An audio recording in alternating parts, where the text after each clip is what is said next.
Assalamualaikum warahmatullahi wabarakatuh. Mari kita belajar lagi yaitu materi fisika kelas 11 IPA, yaitu materi kalor, khususnya untuk SMA Negeri 1 Bantar Kaung. Kemudian kalor, pada saat kita membahas ini diharapkan kita itu akan mengetahui kapasitas kalor jenis. Kemudian juga kita akan bisa menentukan jumlah kalor pada saat suhu itu naik. Kita dapat mengetahui ukur massa Planck. Diharapkan juga kita juga harus tahu menganalisis perubahan-perubahan wujud. Kemudian kita juga harus tahu yang namanya kalor laten, hukum asas Planck, dan penyelesaian masalah-masalahnya. Pada awalnya kita dahului dengan pendekatan yaitu pada saat air panas dimasukkan ke dalam cangkir, kemudian air panas dimasukkan dalam ceret yang terbuat dari logam. Setelah dimasukkan air panas dua-duanya, kemudian tutup yang kita buka, maka akan terjadi pendinginan. Nah, dinginnya air panas yang ada di dalam cangkir dan di dalam teko atau ceret yang terbuat dari logam itu dinginnya itu akan berbeda kecepatannya. Maka dari itu ini penyebabnya yaitu disebabkan karena apa? Maka itu permasalahan nanti akan kita bahas selanjutnya. Kemudian apabila dimasuki es ke dalam air yang ada di ceret maupun yang ada di cangkir yang terbuat dari tanah liat, maka es ini akan mencair, akan ada perubahan wujud. Demikian juga yang dimasukkan dalam ceret itu juga akan mencair. Nah, setelah cair semuanya, maka nanti akan ada perubahan suhu yang tadinya panas menjadi tidak panas. Nah, dalam hal ini juga akan ada yang namanya yaitu menerima kalor dan melepaskan kalor. Dalam hal ini yaitu air yang panas ini nanti akan mengeluarkan kalor, tetapi kalau yang es yang dimasukkan itu akan menerima kalor sehingga esnya mencair. Itu saya dahulu dengan pendekatan seperti itu. Pada saat membahas kalor nanti kita akan membahas perubahan wujud, kemudian hukum asas Planck, kemudian jenis kalor dan kapasitas kalor. Pengertian kalor itu sendiri dapat kita artikan dengan sederhana, yaitu energi yang pindah dari suatu benda ke benda yang lain. Perpindahannya ini disebabkan karena suhu dari suhu yang tinggi ke suhu yang rendah itu terjadi aliran kalor atau perpindahan kalor. Kemudian satuan kalor itu sendiri bisa kita tuliskan yaitu bisa joule seperti itu, tapi bisa juga kalori. Nah, dua satuan ini yang nanti akan kita gunakan untuk menentukan satuan-satuannya. Kemudian pada saat membahas besaran kalor, itu tadi saya awali dengan jenis kalor. Yang kedua yaitu kapasitas kalor. Secara sederhana yang namanya kalor jenis, yaitu kalor yang dilepaskan digunakan untuk menaikkan suhu delta T. Maka rumusnya di sini C sama dengan Q dibagi M kali delta T. Tetapi kapasitas kalor yaitu banyaknya energi yang diberikan untuk menaikkan suhu seberapa derajat. Nah, itulah perbedaannya. Berarti di sini untuk melepas atau menerima untuk yang kalor jenis, tetapi kalau untuk kapasitas kalor khusus digunakan untuk menaikkan suhu. Seperti itu. Dilanjutkan yaitu hubungan kalor jenis dengan kapasitas kalor. Nah, bisa kita mengerti di sini bahwa yang namanya C yaitu kapasitas kalor mempunyai rumus bersamaan yaitu perkalian antara M massa zat dengan kalor jenis. Kemudian banyaknya kalor yang dibutuhkan atau kalor yang dibutuhkan untuk dilepaskan maupun yang diterima itu mempunyai persamaan M C kali delta T. Seperti itu. Kemudian kalor-kalor tersebut itu menyebabkan benda itu bisa berubah wujud. Di SMP maupun MTS pernah kita dapatkan bahwa pada saat benda itu berwujud padat, maka dia bisa menjadi cair, namanya mencair. Demikian juga yaitu ketika cair menjadi padat, maka di sini namanya membeku. kemudian padat menjadi gas, ataupun sebaliknya gas menjadi padat, itu namanya menyublim. Dilanjutkan ketika cair menjadi gas, itu namanya mengembun, gas menjadi cair itu menguap. Nah, perubahan wujud ini disebabkan karena apa? Disebabkan karena melepaskan kalor atau memerlukan kalor atau menerima kalor. Nah, pada bahasan yang mendetail di sini bisa kita lihat menggunakan grafik. Grafik apa di sini? Yaitu grafik hubungan antara kalor Q yang mendatar, yang sumbu X, dan T yang ke atas yaitu suhu. Bisa kita lihat dari grafik di sini, pada saat suhunya itu negatif 10, ini negatif 10, kemudian dikasih kalor, dikasih energi panas, maka nanti akan semakin lama semakin naik suhunya dari negatif 10, negatif 9, negatif 5, negatif 3, negatif 2, negatif 1, bahkan sampai 0. Itu disebabkan karena apa? Karena diberi energi kalor atau energi panas. Tetapi ketika sudah 0 derajat, kemudian kita kasih kalor, kita kasih panas, maka di sini namanya mencair. Ada perubahan dari padat menjadi cair. Nah, pada saat menjadi padat menjadi cair ini tidak ada yang namanya perubahan suhu, tidak ada kenaikan suhu. Karena apa? Karena kalornya digunakan untuk mengubah wujud. Berbeda kalau yang negatif 10 sampai 0. Ini kalornya untuk menaikkan suhu. Nah, dari 0 derajat ini untuk mencairkan. Demikian juga pada saat 0 derajat. Air menjadi suhu 0 derajat, kemudian dikasih energi, kasih kalor, energi kalor, maka nanti suhunya akan naik. Ya, akan naik dari 0 menjadi 100 misalkan, 100 misalkan. Maka kalor yang di sini ketiga ini kalornya digunakan untuk menaikkan suhu. Demikian juga setelah menjadi uap di sini ya. Setelah menjadi ini cair sampai suhunya 100, maka setelah dikasih panas, kasih kalor terus-menerus, ternyata tidak ada uap. Nah, pada saat terjadi perubahan wujud ini dari cair menjadi uap, di sini pun tidak digunakan untuk menaikkan suhu kalornya, energi panasnya, tetapi digunakan untuk mengubah wujud menjadi cair menjadi uap. Setelah menjadi uap, kalau kasih kalor terus, maka uapnya menjadi panas.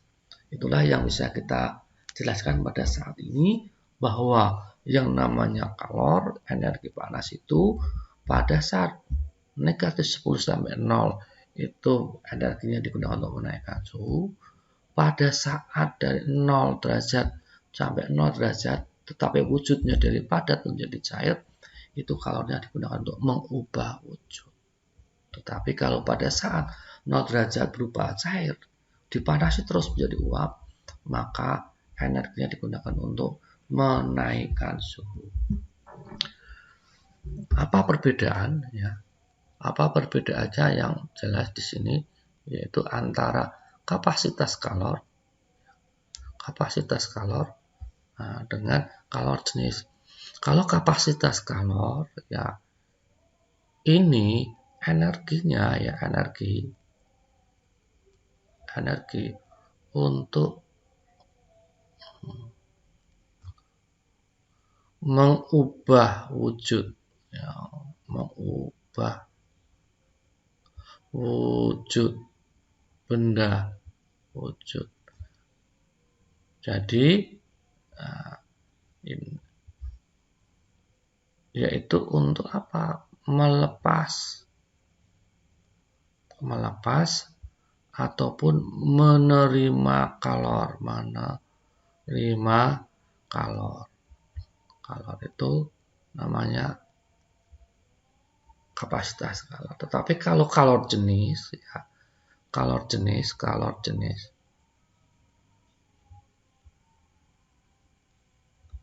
Nah, ini energinya untuk menaikkan suhu, untuk menaikkan suhu.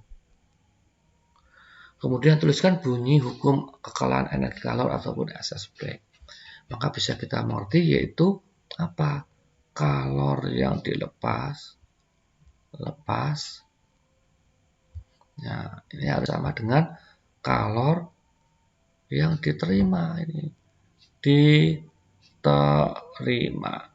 Inilah hukum asas Planck. Biasanya ditulis yaitu Q lepas sama dengan Q terima. Nah, kemudian selanjutnya di sini ada soal yang masih sederhana, yaitu berapa kalor yang diperlukan untuk memanasi berapa Q. Akhirnya berapa untuk memanasi dengan masanya ini 500 gram air dari suhu, ya, dari suhu T1 30 derajat Celcius menjadi T2-nya 50 derajat Celcius. Berarti kan di sini C airnya, ya C airnya sudah ada ini, yaitu 1 kalori. Berarti kan satuannya kalori per gram. Nah, karena sudah gram semua, maka tidak usah diganti, tidak jauh diubah nih 500 gram. Ini gram, ini Celcius, sehingga bisa kita masukkan rumusnya dengan sederhana M C kali delta T. Ya. Masanya jelas 500. C-nya juga jelas. Ya, air C air 1. Nah, delta T-nya ini yaitu 50 kurangi 30. Sehingga bisa mengerti di sini kalikan 500 kurangi ini berapa ini? 20. Maka hasilnya berapa ini? Ya, 10.000 joule. Ya, joule. Itu soal yang berikutnya, yaitu yang agak perlu menganalisa ini ya. Perlu ketelitian ini, bahwa pada saat masanya itu 75 gram mempunyai suhunya itu 0 derajat Celcius dicampur dengan air 500 gram. Ya, berapa nih? 50 gram ya. Suhunya berapa yang ini? Suhunya di sini itu 100 derajat Celcius. Ini 0 derajat Celcius. Tentukan suhu akhir campuran air. Nah, dengan C air, ya C air di sini sudah sama C-nya. C airnya sudah diketahui nilainya 1 kalori per derajat Celcius. Maka di sini bisa kita tuliskan dengan sederhana dengan grafik ya, biar kita tidak salah. Nah, yang bawah ini yang suhunya 0 derajat Celcius. Ya. Ini yang masanya berapa? Yang masanya 75. Yang atas itu yang suhunya 100 derajat Celcius. Ya, 100 derajat Celcius. Masanya yang berapa ini? Masanya yang 50. Nah, suhu campurannya itu di sini nih. Nah, ini T campuran. Nah, sehingga di sini bisa kita tuliskan Q lepas, ya. Q lepas sama dengan Q terima. Ya, terima. Q lepas itu rumusnya apa ya? M gitu kan. C delta T sama dengan sama ini. M C delta T. Tapi harus hati-hati di sini. M yang melepas itu otomatis yang panas. Ya, ini yang suhunya panas yang mana ya? M2 kan? M2. Ya, ini air. Ini yang 2. Yang menerima itu yang dingin. Yang dingin berarti yang ini. Ya, ini yang dingin. Nah, M1. Nah, ini air 1. Nah, karena sama-sama air, maka ini bisa dicoret nih. Ya, sama-sama air. Kemudian M2-nya ya, yang suhunya itu 100. 100 ini kita tulis 50. Ya, 50 karena di sini C-nya pakai kalori per gram, berarti nggak usah diubah itu. Berarti menjadi 50 ya, kali delta T. Perhatikan delta T-nya ini sangat penting. Delta T itu di sini nih. Nah, ini delta T. Ini delta T 2, T 2. Nah, delta T 2 berarti otomatis 100 kurangi T ini. Ini 100 kurangi T campuran setelah dicampur airnya. M1 ya masanya yang 75. Nah, ini delta T1 itu ini delta T1 ini. Nah, ini delta T1. Maka antara T campuran dengan 0 kalau lebih besar T campuran, maka T campuran begini kurangi 0 ya. Maka bisa kita lanjutkan. Kalau kita sederhanakan ini bisa boleh ini dibagi 25 ini jadi 2 ya. Tetap kita tulis ini, belum saya kalikan ini biar kita nanti tidak salah. Ini dibagi 25 T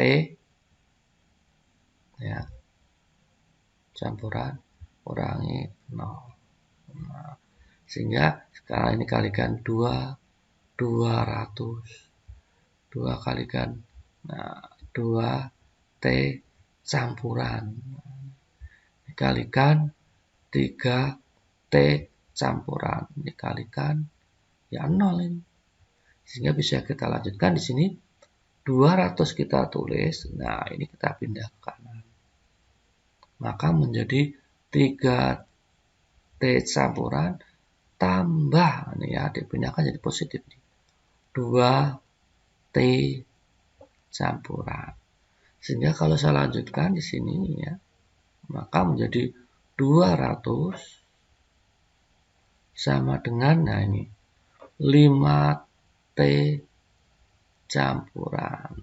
Sehingga T campuran itu 200 dibagi 5. Berapa itu?